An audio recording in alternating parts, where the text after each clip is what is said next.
Okay, so in this video, I'm going to show you how to install apps on the Nokia 3310 3G.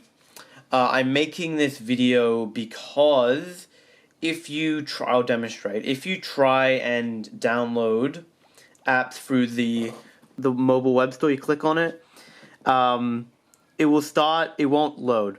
So I'll show you in this video how to get apps on the phone, and I'll give you a link to the website I go to. Now I gotta go on the computer and I will show you.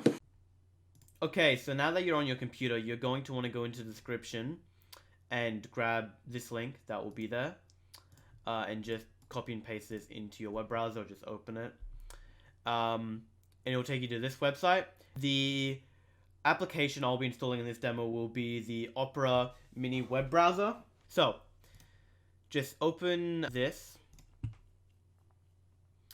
and click on download, which will pop up here. I have an ad blocker, so click on the download, then it'll download, and I'll show you what you do after that. So now you have the downloaded Java. You'll just need to plug in your phone into your computer, which I'm doing now. On the phone, it will have two options: charging only or mass storage. You want to click mass storage.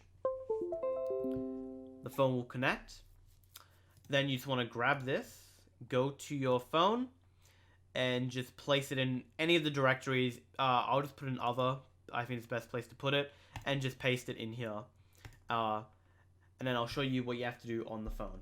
After you've put the Java application somewhere on your device, you'll just need to unlock it. Go down until you see the files.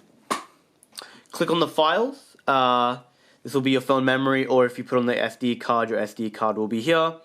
Go in here, go to where you put your file. In this case, I put it in other. Then you shall see all your applications that you downloaded. I will be installing the Opera, as I said before. Click that. It will give you a warning. You're just gonna have to say okay. It's untrusted. It's another untrusted warning, but I already have it. So you just click through this, and it will start. It will be put on your display, and then after it's on your display, you can open it, as you can see here. And then there you go. There's your web browser. Yeah, but that's how you get your apps on the phone. Yeah, hopefully that was